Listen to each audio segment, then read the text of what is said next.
사랑하는 성도 여러분, 영혼이 잘되고 범사가 잘되고 강건하시기를 주 예수님의 이름으로 축원합니다. 오늘은 3월 4주차 생수의 강이란 제목으로 요한복음 7장 37절로 38절의 말씀에 나타내신 하나님의 뜻을 전하고자 합니다. 오늘 말씀은 성도의 신앙생활에 있어서 반드시 알아야 할 영적으로 깊은 내용입니다. 따라서 충분한 설명이 필요합니다. 이에 2회분 영상으로 올리니 반드시 1편과 2편, 두 편 영상을 함께 보시기를 권면합니다. 성경은 단순히 역사적 사실이나 현상을 기록한 책이 아닙니다.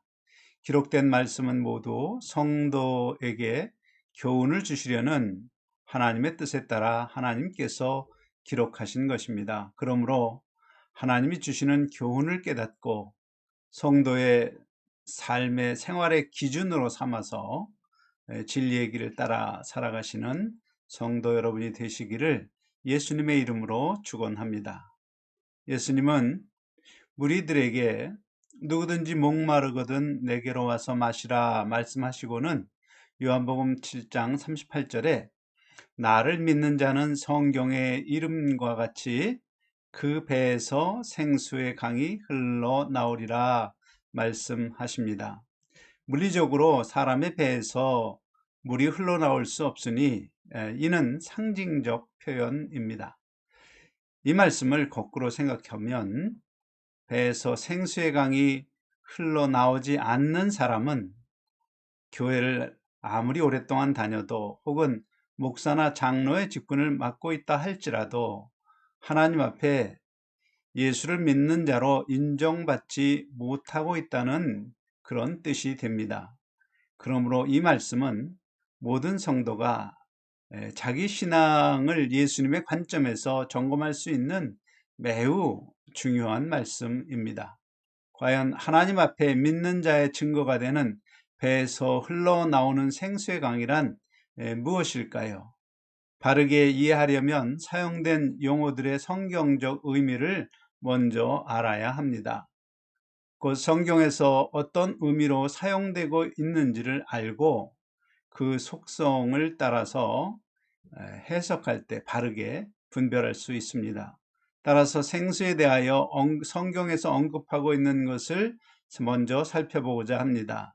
대표적인 것을 살펴보면 창세기 2장에 에덴 동산에서 흘러나온 물이 땅에 생명을 공급하는 네 강의 근원이 되었다라는 기록이 있습니다. 또한 시편 36편 8절에 주의 집에 살진 것으로 풍족할 것이라 주께서 주의 복락의 강수로 마시우리이다 라고 했습니다. 복락의 강수로 표현한 물을 마시면 주의 집, 곧 신약에서 성전된 성도들에게 살진 것으로 풍성하게 할 것이라는 말씀입니다. 그리고 에스겔 47장에는 성전의 문지방 밑에서 생수가 제단을 끼고 흘러나와 나중에는 강물처럼 되어 바다로 흘러가며 모든 생명이 살아나는 것을 보여줍니다. 그리고 마지막으로 성경의 마지막 장인 계시록 22장에서 새 예루살렘 성 안에서 생명수의 강이 하나님과 어린 양의 보좌로부터 흘러나오는 것을 보여주고 있습니다. 이와 같이 성경에 나오는 생수의 속성을 살펴보면 생수는 하나님이 계신 성전에서 나와서 생명을 살리는 그러한 속성을 나타냅니다. 신약의 개념으로 성전이란 예수 생명으로 거듭난 성도의 마음에 보혜사 성령 하나님이 계심으로 성도의 마음 성전입니다. 그리고 약육강식의 법칙을 따라 살아가는 모든 사람이나 생물은 하나님 앞에 죽은 존재들입니다. 그러한 죽은 존재가 다시 하나님을 경외하며 성령의 법칙을 따라 사는 존재가 될 때 비로소 살아난 생명입니다. 그러므로 생수는 거듭난 성도 안에 예수 생명이 흘러나와서 주위에 죽은 생명들이 살아나는 것을 상징적으로 표현한 것입니다. 성도 안에 있는 그리스도의 생명이 어떻게 생수가 되어 강같이 흘러나가는지, 그것을 성도가 이해할 수 있도록 예수님은 하나의 열쇠가 되는 말씀을 하셨는데, 바로 성경의 이름같이입니다.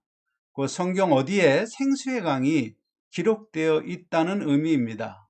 어디에 있을까요? 바로 에스겔 47장 1절로 9절에 생수의 강이 흐르는 것에 관한 기록이 있습니다. 그 말씀을 보면 처음에 성전 문지방 밑에서 물이 흘러나옵니다. 그 물이 4번을 측량하는데, 측량 후 건너게 하실 때 발목까지 차서 흐르던 물이 점점 많아져서 나중에는 건너지 못할 강이 되어 바다로 흐르게 됩니다.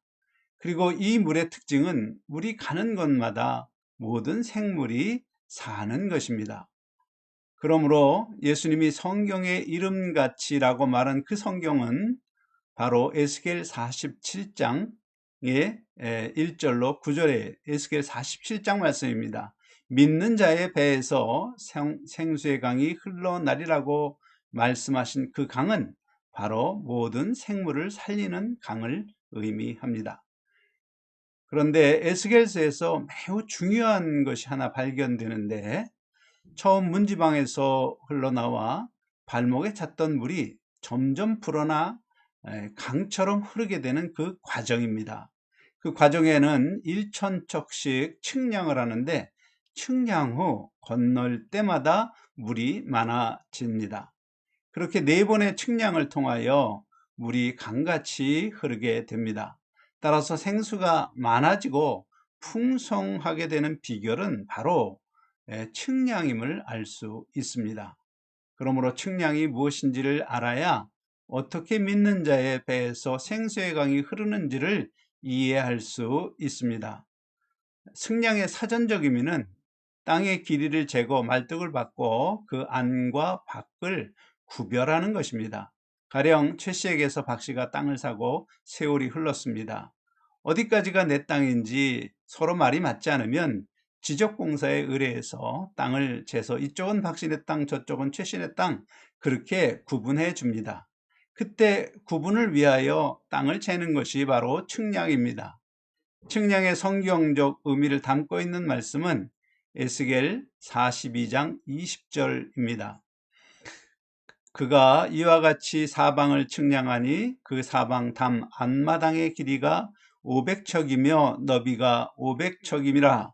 그 담은 거룩한 것과 속된 것을 구별하는 것이더라. 그 땅을 측량할 때는 박신의 땅, 최신의 땅을 구별하지만 성경에서 측량의 대상은 땅이 아니고 사람입니다. 그리고 사람을 측량하는 목적이 거룩하냐 속된 것이냐, 그것을 구별합니다. 이것이 성경이 말하는 측량입니다. 곧 성경의 측량은 구별하여 거룩하게 한다는 의미입니다. 본래 세속적인 것이었으나 측량을 통하여 하나님의 것으로 구별되고 거룩하게 되는 것을 말합니다. 한편 측량을 하는 주체가 누구인가? 땅을 측량하는 것은 지적공사지요. 그런데 성경에서 사람을 측량할 때는 그 주체가 누구인지 에스겔 40장 3절에 나를 데리시고 거기 이르시니 모양이 놋같이 빛난 사람 하나가 손에 삼줄과 측량하는 장대를 가지고 문에 서서 있더니, 이 말씀에서 알 수 있습니다. 그 성경의 측량은 놋같이 빛난 사람이 합니다. 그러므로 놋같이 빛난 사람이 누구인지 성경에서 찾아야 합니다. 놋과 관련된 성경 말씀이 몇 가지가 있는데, 제사를 드리는 제단이 놋으로 만들어졌고, 광야에서 불뱀에 물린 사람들을 치유하기 위해 사용되었던 것도 놋으로 만들어진 뱀 모양의 놋뱀입니다.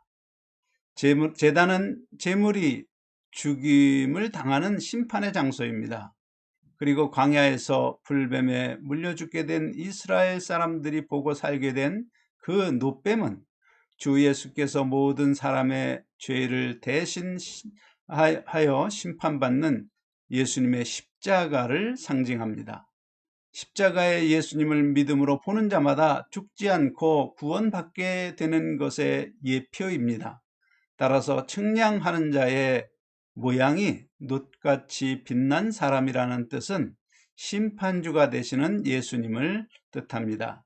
이제 성경이 말하는 사람의 측량은 단순히 거룩한 것과 속된 것을 분별하는 것이 아니라 예수님의 심판을 통하여 거룩하게 구별하는 것을 말합니다.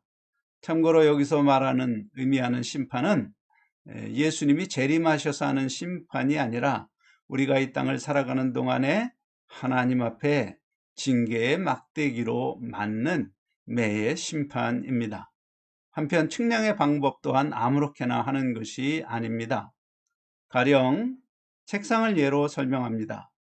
측량하는 목수가 책상을 만들려고 생각한다면 우선 나무를 고릅니다. 나왕이나 백향목이나 소나무와 같이 여러 나무 중에서 책상으로 사용하기에 좋은 목재를 선택한 다음 디자인하고 그 디자인에 맞추어서 나무의 길이와 넓이를 재서 자르고 다듬은 다음에 그것을 조립하여 책상을 만듭니다. 이때 디자인에 맞추어 목재의 길이와 넓이를 자로 재는 것, 그것이 바로 측량입니다. 목수의 측량은 자를 가지고 재서 필요한 부분은 남기고 불필요한 부분은 잘라버리기 위해서 하지만 사람을 측량하시는 하나님의 측량은 어떠합니까? 모세를 예로 들어 설명하면 하나님은 애굽에 있는 백성들을 구원하시려고 한 지도자를 세우시려고 모세라는 나무를 골랐습니다. 그리고 나무가 책상을 만들기에 적당할 때까지 건조하며 기다리는 것처럼 모세 또한 지도자로서 필요한 순종의 덕목을 갖추도록 하시고자 하나님은 광야에서 40년간을 단련하십니다. 그리고 드디어 불타는 떨기나무를 통하여 모세를 부르십니다.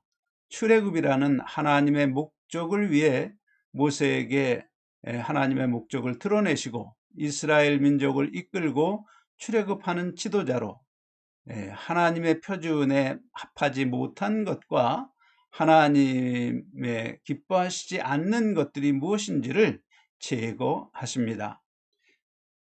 모세만 측량하는 것이 아닙니다. 모든 성도는 주 예수님의 증인이 되어서 모든 족속에게 예수님이 분부하신 것을 가르쳐 지키게 할 사명을 받은 제자들입니다. 그 성도가 된 이후에 살아가는 삶의 현장인 가정과 직장의 모세가 되어 주위에 함께 살아가는 이웃 사람들을 구원할 사명을 하나님께 받은 사람들입니다. 그러므로 모든 성도는 모세처럼 지도자로 쓰임을 받을 수 있도록 하나님의 측량이 있다는 사실, 하나님이 측량하신다는 사실을 알아야 합니다. 하나님의 기준에 맞지 않는 성도의 생각과 의지와 습관 등등 잘라버려야 합니다. 그것이 바로 하나님의 측량입니다. 이 측량을 통하여 세상 사람들과는 다른 모습, 곧 그리스도의 향기 나는 거룩한 모습으로 나타나게 됩니다. 바로 생수가 배에서 흘러나오는 성도의 모습입니다. 목수가 색상을 만드는 일도 나무를 고르고 적정한 재질이 되도록 건조했다가 적당히 건조되면 디자인한 대로 나무를 자르고 재단해서 만드는데 하물며 하나님이 기뻐하시는 영적 지도자 모세를 만드는 일에 측량하시는 것은 너무나 당연한 일입니다. 따라서 성도가 된 후에 자기 주위의 사람들을 이끌어 출애굽한 일이 하나도 없다면 아직 모세와 같은 출애굽의 지도자로 쓰임받기에 적합하지 않은 상태입니다. 아직 측량받지 못한 부분이 남아 있는 것입니다. 만일 고난 가운데 있다면 어쩌면 측량을 통하여 불필요한 부분을 잘라내시려는 하나님의 징계 아래에 있는 것입니다.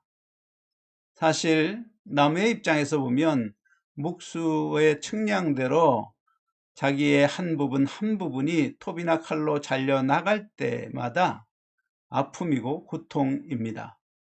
그러므로 성도의 삶 가운데 고통이 오고 포기해야 할 세상 것들이 보이면 하나님이 나를 내 삶의 위치에서 영적 지도자로 세우시려고 측량하시는구나 믿고 모세가 순종했듯이 순종하여야 합니다.